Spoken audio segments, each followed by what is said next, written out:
అటు ఆర్‌సీబీ మేనేజ్‌మెంట్‌ని కూడా దీన్ని బాధ్యులుగా చేస్తా చాలా మందిని నలుగురిని అరెస్ట్ కూడా చేశారు. Karnataka cricket association and RCB management. ప్లేయర్‌ల పైన కూడా విమర్శలొస్తున్నాయి. సార్ నిన్నంతా కూడా అరెస్ట్ కోహ్లీ అంటూ ట్విట్టర్‌లో ఫుల్ ట్రెండింగ్ నడిచింది. సో, ప్లేయర్స్ కూడా రెస్పాన్సిబిలిటీ తీసుకోవాలంటారా సార్? నైతిక బాధ్యత అయితే ఉంటది వాళ్ళకు. హ్మ్. అయితే అనుమతి లేకుండా వాళ్ళు ఆ ర్యాలీని అనేది కండక్ట్ చేయడం అనేది వాళ్ళ మీద కూడా కేసులు పెట్టే అవకాశం ఉంటది. ఓకే. తప్పకుండా ఉంటది. ఎందుకంటే అనుమతి ఇప్పుడు అల్లు అర్జున్ విషయంలో మనం హ్మ్. జాతీయ మానవ హక్కుల కమిషన్ హ్మ్, అంటే ఉదాహరించిన మాటలు గాని, చెప్పిన మాటలు గాని, ఆహ్, చె పాస్ చేసిన ఆర్డర్‌లో ఉన్న నేరస్తుడు అని ఒక 2, 3 సార్లు అనడం జరిగింది దాంట్లో. హ్మ్. అంటే వీళ్ళు అంటే వీళ్ళకు సామాజిక బాధ్యత, నైతికంగా వాళ్ళకు ఒక బాధ్యత రాహిత్యంతో వ్యవహరించిండ్రు. ఆ! అదే విధంగా దాంట్లో ర్యాలీకి అనుమతి లేనప్పుడు మీరు ర్యాలీ చేయడం అనేది తప్పు. దాంట్లో పాల్గొన్న ప్రతి ఒక్కళ్ళ మీద కేస్ పెట్టొచ్చు. ఓకే. అంటే ప్రాథమికంగా వీళ్ళ మీద కేస్ పెట్టాలి. ఓకే. మీ మేనేజర్స్ గాని హ్మ్. లేకుంటే ఆహ్, ఇప్పుడు 'అల్లు అర్జున్' విషయంలో గూడా నాకు తెలవదు. నేను ఏది మన కాన్వాయ్‌లో వచ్చిన. హ్మ్.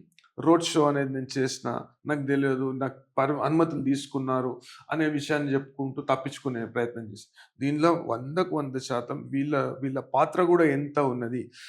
ప్రాథమికంగా ఈ ఫెయిల్యూర్ అనేది ఎట్లా జరిగిందనేది సమగ్రంగా దర్యాప్తు చేపియాలి. హ్మ్. అదే విధంగా ఈ ఈ ఆటగాన్ల పాత్ర, ఈ ప్లేయర్స్ పాత్ర ఎంత ఉన్నది. అంటే ప్లేయర్స్ పాత్ర ఏదో పరిమితం.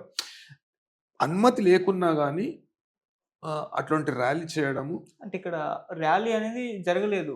పోలీసులు పర్మిషన్ ఇవ్వలేదు కాబట్టి. కాకపోతే ఆర్‌సీబీ మేనేజ్‌మెంట్ ట్వీట్ చేసింది. ర్యాలీ ఉంది రండి అని జెప్పేసి. ఓన్లీ ఫెలిసిటేషన్ మాత్రం చిన్నస్వామి స్టేడియంలో జరుగుద్ది. వీళ్ళొస్తారని జెప్పేసి. డైరెక్ట్ వాళ్ళు చిన్నస్వామి స్టేడియంకెళ్ళిపోయారు. కాకపోతే 35,000 కెపాసిటీ ఉన్న దానికి సార్ 3,00,000 మంది వరకొచ్చారు. దానికి ఫ్రీ పాసెస్. సో, పాసెస్ కోసం ఎగబడిపోయారు. సో, ఇక్కడ క్లియర్‌గా ఆర్‌సీబీ మేనేజ్‌మెంటే తప్పు కనిపిస్తుందని జెప్పేసి కూడా విమర్శలొస్తున్నాయి. అంటే ర్యాలీకి పోలీసులు పర్మిషన్ ఇవ్వలేదు. కాకపోతే మీరు ర్యాలీ ఉందని వాళ్ళెప్పుడో మధ్యాహ్నం 1 గంటకు పర్మిషన్ ఇవ్వకపోతే 2, 3 గంటలకు మీరు ట్వీట్ చేశారు. సో, అందుకే ఎగబడొచ్చారని జెప్పేసి ఇలా. అయితే ఈవెంట్ పర్మిషన్ మాత్రం హ్మ్. కంపల్సరీ పోలీస్ నుండి తీసుకోవాలి. దానిలో కొన్ని షరతులుంటాయి. ఓకే. కొన్ని నియమ నిబంధనలుంటాయి. ఆ నియమ నిబంధనలను అతిక్రమించి హ్మ్.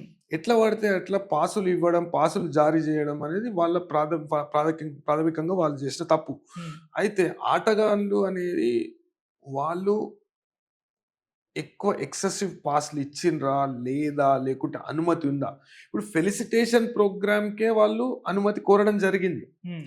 Victory rally and felicitation programme. Okay. దాన్ని ఒక 18 నిమిషాల వ్యవధిలో, హ్మ్. 18 నిమిషాల వ్యవధిలో దాన్ని మార్చి మేము లోపట చేసుకుంటాం. అంటే ఇట్లా పట్టుకున్నాం ఓకే. ఇట్లా పట్టుకున్నాం తిప్పి అవును. పట్టుకున్నాం ఓకే. హ్మ్. అయితే వాళ్ళేం చేసిర్రంటే దీని లోపట చేస్తే అనుమతి అవసరం లేదు అనే ఉద్దేశంతోని అట్లా చూపెట్టే ఉద్దేశంతోని ఓకే. చేసిండ్రు. అంటే వస్తా పోతా అయితే వాళ్ళకు ఇదైతది గదా! హ్మ్. అది that definitely amounts to carrying out a victory rally. మళ్ళా ఆడికెంచి ఈ బహుమతులు ఇచ్చే ప్రదేశం. ఒక హ్మ్. కిలోమీటర్ దూరంలో బహుమతులు ఇచ్చే ప్రదేశం. అంటే ఇది అయినంక హ్మ్, ప్రభుత్వం తరఫున వాళ్ళని సన్మానించే ప్రతిపాదన పెట్టి ఆడ ఒక బహిరంగ సభ లాంటిది ఏర్పాటు చేసి ఎంతోమంది గ్యాదర్ అయ్యేసి పూర్తి స్థాయిలో ట్రాఫిక్కు ఆగిపోవడము, అదే విధంగా ఒకళ్ళపై ఒకళ్ళు పడి తొక్కిసలాట జరగడం అనేది కారణం కేవలం ప్రభుత్వమే. ఓకే. ప్రాథమికంగా వీళ్ళందరి కారణం వీళ్ళ మీద కేస్ పెట్టిర్రు. అయితే ప్రభుత్వం పాత్ర ఎంత ఉంది? హ్మ్. వీళ్ళకి అంటే చేతులు దులుపుకుంటారా? మీరు కాంపెన్సేషన్ ఇచ్చేసి లేకుంటే పరిహారం ఇచ్చి చేతులు దులుపుకుంటారా? అట్లా కాదు గదా! వీళ్ళ బాధ్యత కూడా ఉంది కాబట్టి దీని మీద స్పష్టమైన ఆదేశాలు ఉన్నత న్యాయస్థానం జారీ చేస్తదని నేను అనుకుంటున్నాను. అదే విధంగా జాతీయ మానవ హక్కుల కమిషన్ గూడా దీనిలో జోక్యం చేసుకొని పూర్తి స్థాయిలో దీని మీద స్పష్టమైన జాతీయ మానవ హక్కుల కమిషన్‌కున్న అధికారాలు సెక్షన్ 13 ప్రకారం ఉన్న అధికారాల ప్రకారం ఆహ్, సిఫార్సు చేస్తది. అదే విధంగా దీని మీద ఒక స్పష్టమైన చట్టం వస్తదని నేను సార్ ఫైనల్‌గా మీరు ఇంతకుముందన్నారు. హైకోర్టే సుమోటోగా కేస్ తీసుకుందని. హైకోర్ట్ అంటే సుమోటోగా కేస్ తీసుకుంటే దాని పరిణామాలు ఏ విధంగా ఉంటాయి? అంటే మామూలుగా కన్నా ఎవరైనా కేస్ ఫైల్ చేసే కన్నా హైకోర్ట్ సుమోటోగా తీసుకుంది కదా! దాని ఏ ఏ విధంగా అంటే ఉంటుంది సార్ ప్రాసెస్? ఇప్పుడు ప్రజా ప్రయోజన వాజ్యం అనేది హ్మ్. ప్రజలకు కల్పింపబడ్డ హక్కు. ఓకే. అయితే ప్రజలను దృష్టిలో పెట్టుకొని హ్మ్. న్యాయస్థానాలు, ఉన్నత న్యాయస్థానం నుండి మొదలుపెట్టి సర్వోత్తమ న్యాయస్థానం వరకు, అంటే అన్ ప్రతి రాష్ట్రంలో ఒక ఉన్నత న్యాయస్థానం అనేది ఉంటది. మన దేశంలో ఉన్న ఉన్నత న్యాయస్థానాలకు, అదే విధంగా సర్వోన్నత న్యాయస్థానమైన సుప్రీం కోర్ట్‌కు ఆ అధికారాలనేటివి రాజ్యాంగం ద్వారా కల్పివ్వబడ్డాయి. అయితే ఇప్పుడు కొన్ని సమయాలలో ప్రజలు వ్యక్తిగతంగా ఒక కేసు ఫైల్ చేసే ఆహ్, వాళ్ళకు వనరులు ఉండకపోవచ్చు.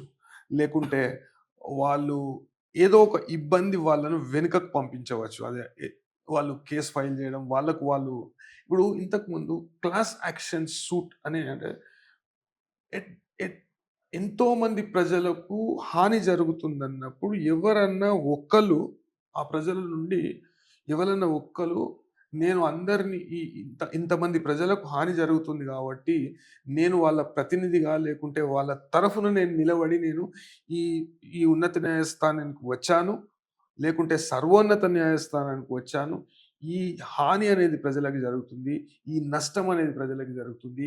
ఈ ఇబ్బంది అనేది ప్రజలకు కలుగుతుంది కాబట్టి న్యాయస్థానాలు జోక్యం చేసుకొని ఈ హ్మ్. విషయంలో ఆదేశాలు ఇవ్వాలి అనే ప్రక్రియ మన న్యా మన చట్టంలో గాని, మన న్యాయస్థానాలు రూపొందించిన ప్రక్రియ. అయితే అదే విధంగా ఏదన్నా విషయం న్యాయస్థానం దృష్టికి వచ్చినప్పుడు ఇట్లా ప్రజలకు హాని జరిగింది, లేకుంటే జరగబోతుంది, లేకుంటే జరిగే అవకాశం ఉన్నది అన్నప్పుడు ఉన్నత న్యాయస్థానం గాని, సర్వోన్నత న్యాయస్థానం గాని సుమోటో, హ్మ్.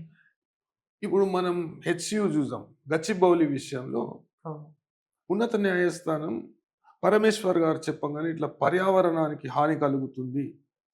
గతంలో గవాయ్ గారు, ఇప్పుడు ప్రధాన న్యాయమూర్తిగా ఉన్న గవాయ్ గారు ఆ విషయాన్ని వెంటనే అంటే ఆ అధికారం అనేది ఉన్నత న్యాయస్థానానికి, అదేవిధంగా సర్వోన్నత న్యాయస్థానానికి ఉంటది. ఓకే. అండ్ అప్పటికప్పుడు కేస్ ఒకటి రిజిస్టర్ చేసి అప్పటికప్పుడు ఆహ్, స్ మధ్యంతర ఉత్తర్వులు ఇచ్చే అధికారం కూడా ఉంటది. అయితే ఈ ఈ ఇష్యూలో కర్ణాటక ఉన్నత న్యాయస్థానం స్పష్టమైన ఒక చట్టం తీసుకొస్తది. అంటే చట్టం తీసుకొచ్చే విధంగా ప్రభుత్వానికి ఆదేశాలు ఇస్తదని నేను అనుకుంటున్నాను. ఓకే. ఇటువంటి ఘటనలు మళ్ళా పునరావృతం గాకుండా చట్టం తీసుకొచ్చే విధంగా ఆదేశాలు ఇస్తాయి. స్పష్టమైన ఆదేశాలు ఇస్తదని, అదేవిధంగా జాతీయ మానవ హక్కుల కమిషన్ కూడా స్పష్టమైన ఆదేశాలు ఇస్తదని నేను అనుకుంటున్నాను. Right sir. Thank you so much. Thank you.